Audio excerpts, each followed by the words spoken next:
My colleague Asif Iqbal has exclusively spoken to Lok Sabha Member of Parliament Chirag Paswan. Let's listen in. कहते हैं अगर हौसला बुलंद हो तो मंजिल करीब होती है। जी हाँ, इसी बुलंद हौसले की पहचान आज की डेट में हिंदुस्तान में तमाम लोग जानते हैं कि चिराग पासवान हैं। जी हाँ, नरेंद्र मोदी के हनुमान कहे जाने वाले चिराग पासवान हमारे साथ हैं। चिराग, पहले तो बहुत बहुत बधाई, बहुत मुबारकबाद। Thank you. कैसा लगता है जब इतनी मेहनत के बाद जब वो फल मिलता है? स्वाभाविक है, अच्छा लगता है। परिश्रम का फल मीठा होता है, ये स्कूल में बचपन में हम लोग को सिखाया जाता था। सब्र का फल भी मीठा होता है, ये भी सिखाया जाता था। इन दोनों चीज़ों को अपने जीवन में मैंने धारण करने का प्रयास किया। मेहनत भी जमकर की और सब्र भी उतना ही रखा। कभी हिम्मत हौसला नहीं खोया। कई उतार चढ़ाव से आप जानते ही हैं, पिछले 2-3 साल कई उतार चढ़ाव भरे रहे मेरे लिए, व्यक्तिगत तौर पर भी, राजनीतिक तौर पर भी, मेरी पार्टी के लिए भी काफ़ी कठिन रहे। ऐसे में जिस तरीके से पार्टी को आज एक नई पहचान मिली है, इसका श्रेय जहां एक तरफ मैं बिहार की जनता को दूंगा, तो वहीं पूरी तरीके से अपने पार्टी के हर एक कार्यकर्ता, हर एक नेता को भी दूंगा। और साथ ही में प्रधानमंत्री जी को खास तौर पर उनका वो विश्वास मुझ पर। नहीं तो ये कोई सामान्य बात नहीं है कि एक सिंगल सांसद वाली पार्टी को आप 5 सीटें उठाकर दे दें लड़ने के लिए। तो ऐसे में मतलब इतिहास में हम लोगों ने देखा है गठबंधन राजनीति में कि जो दल होते हैं उनकी सीटें कई बार 1-2 कम हो जाती हैं, बट एक सिंगल सांसद को 5 सीटें उठा के दे दी जाए लड़ने के लिए, ये विश्वास जो मेरे प्रधानमंत्री ने मुझ पर रखा, खुशी मुझे इस बात की भी है कि मैं उनके विश्वास पे खरा उतर पाया। उन्होंने मुझे 5 सीटें लड़ने के लिए दी, मैंने उनको 5 सीटें जीत कर दी। तो ऐसे में मेरे मनोबल को ये बढ़ाता है। यकीनन पार्टी एक नई ऊंचाइयों पर है आज की तारीख में। ये पार्टी के हर एक नेता कार्यकर्ता के लिए भी गर्व की बात है। और जो कुछ भी हुआ ये सब मेरे नेता, मेरे पिता आदरणीय रामविलास पासवान जी का आशीर्वाद है। उनके आशीर्वाद से ही आज पुनः पार्टी नई ऊंचाइयों तक पहुंची। वक्त के थपेड़ों ने बहुत कुछ सिखाया है आपको, बहुत समझाया है। जो ये साल रहा, जो खास तौर पे 3 साल का जो वक्त रहा, जो बहुत क्रिटिकल था आपके लिए, एक तो सबसे बड़ी चीज़ है कि आपके जो बट वृक्ष कहे जाने वाले आपके पिताजी आपके सर पे नहीं थे, माताजी बहुत साथ रही आपके। ये जो वक्त रहा, इसमें इतनी मुश्किलों के बाद कभी लगा ऐसा कि परिवार के तौर पे, परिवार के बड़े के सदस्य के तौर पे, जो अब नहीं हैं आपके साथ चाचा, उनका रहना या उनकी अपनी जिम्मेदारी निभाना उनको चाहिए था आज जिस तरीके से? मुझे नहीं पता आसिफ भाई, मतलब किसको क्या जिम्मेदारी निभानी चाहिए थी, नहीं। मुझे लगता है मैं कोई भी नहीं हूँ किसी को भी इस बात का एहसास दिलाने के लिए। मैंने अपनी हर जिम्मेदारी निभाने का प्रयास किया। संभवतः हो सकता है मुझसे भी कई गलतियाँ हुई होंगी, पर मैं ये मानता हूँ कि कोई भी गलती इतनी बड़ी नहीं हो सकती कि बाप और बेटे को इस तरीके से अलग कर दे।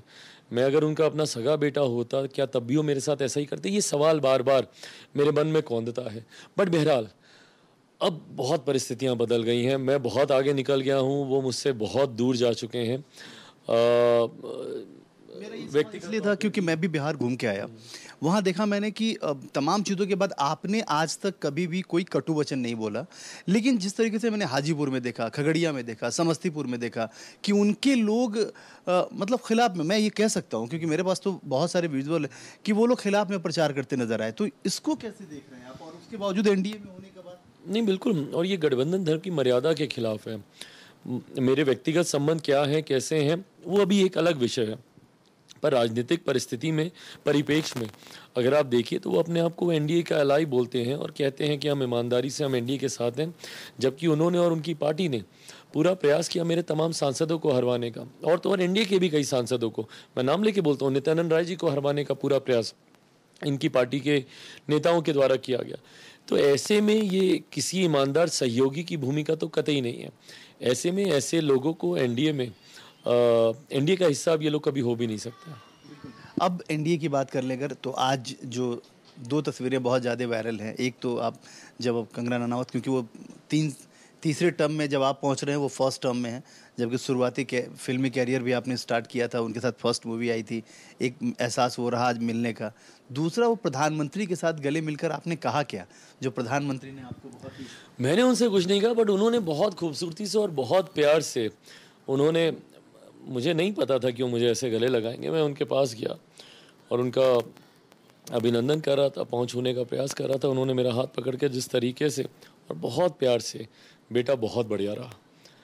जिस तरीके से उन्होंने बेटा कह के कहा कि बहुत बढ़िया रहा, बहुत अच्छा बोले, तो और जिस तरीके से गले लगाया, ये वो क्षण हैं जो कि मेरे लिए उम्र भर मेरे साथ रहने वाले हैं। और मैं बार बार मैं कहता हूँ कि ये वो रिश्ता मेरे प्रधानमंत्री के साथ रहा है हमेशा से, जिसको लोगों ने बहुत ताहने दिए।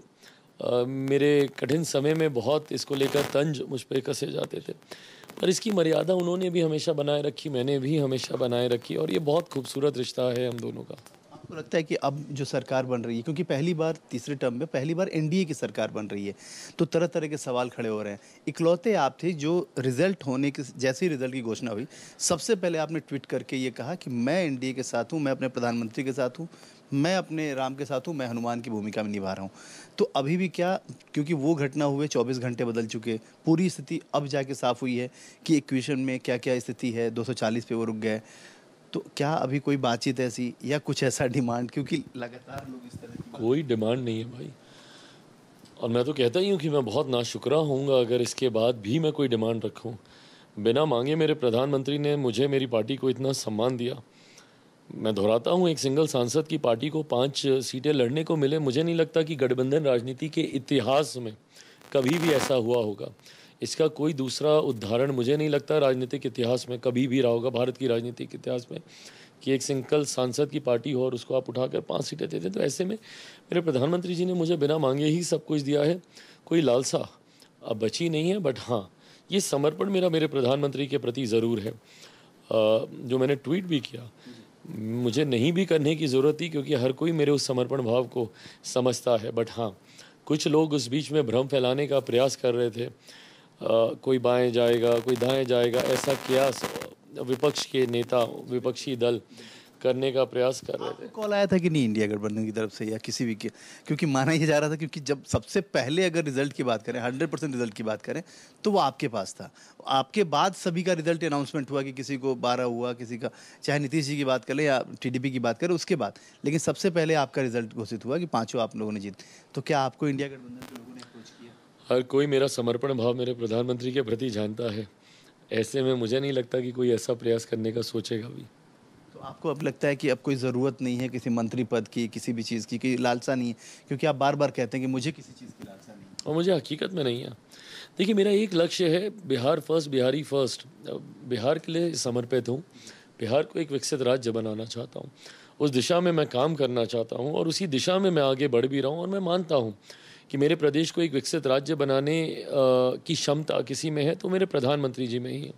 और आज एक खूबसूरत परिस्थिति है मेरे प्रदेश की, जहाँ पे डबल इंजन की सरकार है, केंद्र में भी एनडीए की, बिहार में भी एनडीए की, मेरे मुख्यमंत्री जी उसका नेतृत्व बिहार में कर रहे हैं।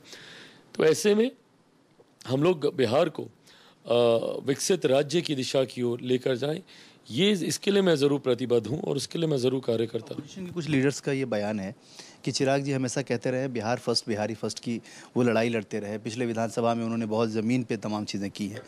अब तो साफ तौर पे बीजेपी ने कह दिया कि चेहरा नीतीश कुमार होंगे, नीतीश कुमार के लीडरशिप में ही चुनाव लड़ा जाएगा। तो फिर बिहार फर्स्ट, बिहारी फर्स्ट का क्या होगा, और क्या चिराग जी क्या करेंगे? भाई, क्यों नहीं होगा? क्या मेरे मुख्यमंत्री बिहार का विकास नहीं चाहते? क्या हमारी डबल इंजन की सरकार बिहार का विकास नहीं चाहती? तो मैं कौन सी कोई अजूबा बात कर रहा हूँ? मैं भी तो विकास की ही बात कर रहा हूँ। उस विकास का रोड मैप जो मेरे पास है, उसी तरीके का कम ज़्यादा उनके पास भी है। उसका सामंजस्य बैठाना है। कई ऐसी बातें हैं जिसको मैं चाहता हूं कि प्रमुखता से लागू किया जाए, जैसे रिलीजियस टूरिज्म है।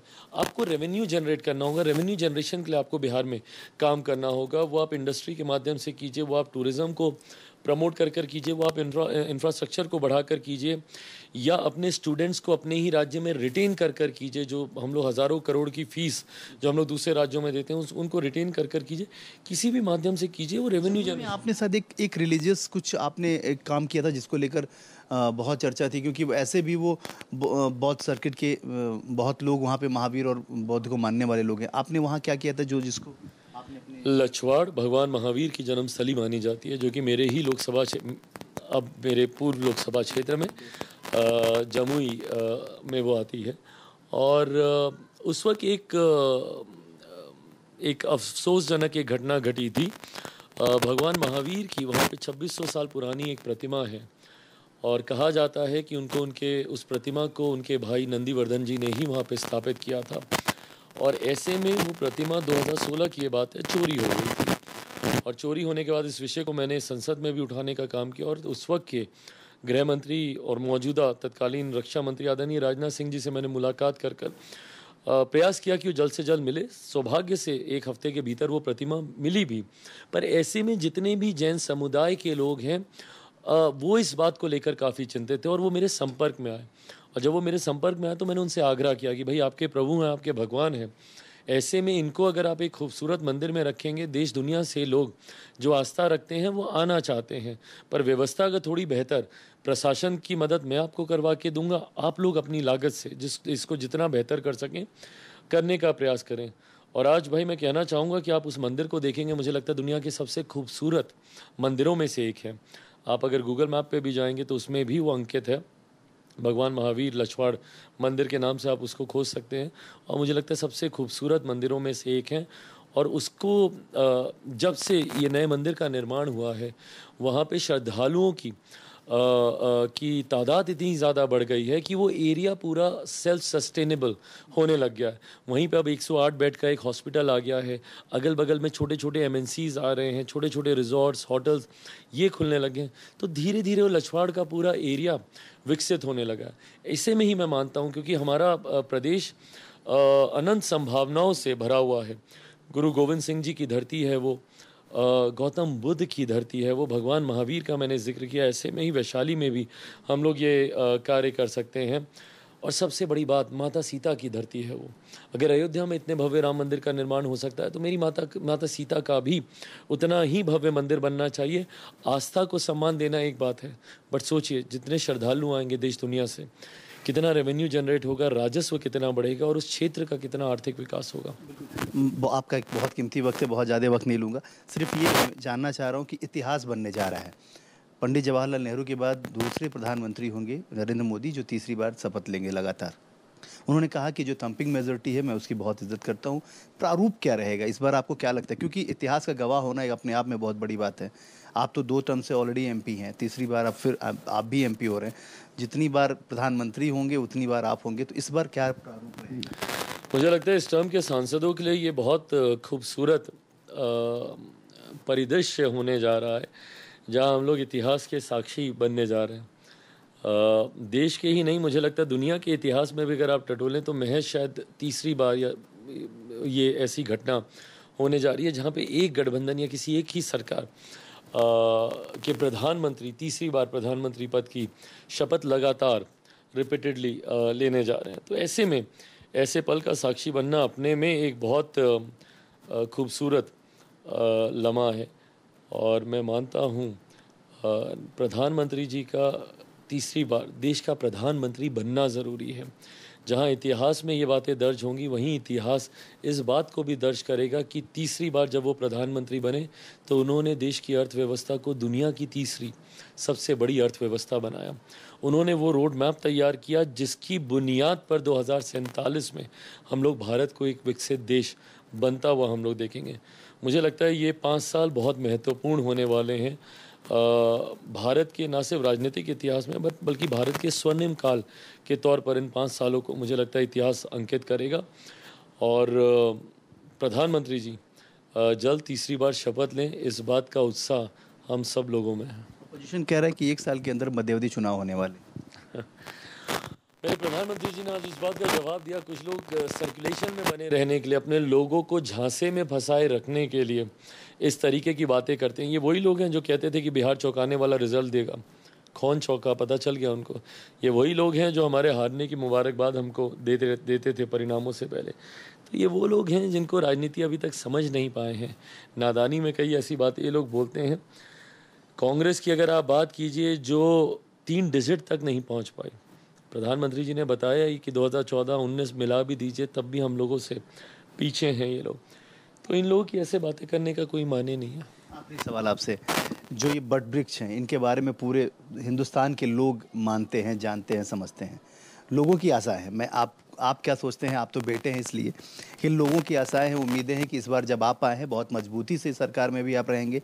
भारत रत्न लोग देखना चाहते हैं, इनके नाम के आगे वो कि स्वर्गीय रामविलास पासवान, ये आपकी भी दिली इच्छा होगी? क्या आपको लगता है कि इस बार? नहीं, मैं बिल्कुल चाहता हूँ और मुझे उम्मीद है, विश्वास है, क्योंकि मेरे प्रधानमंत्री जी की भी जो भावना मेरे नेता के प्रति रही है, मैं मानता हूँ न सिर्फ भारत रत्न, बल्कि आज हम लोग जहाँ पे बैठे थे संविधान सदन के उस सेंट्रल हॉल में, ये वो जगह है जहाँ पे तमाम ऐसे नेताओं की तस्वीरें हैं जिन्होंने भारत के राजनीतिक इतिहास में एक अहम योगदान दिया है, जिसमें स्वाभाविक है 5 दशक से ज़्यादा सक्रिय राजनीति में रहे आदरणीय रामविलास पासवान जी की एक अहम भूमिका है।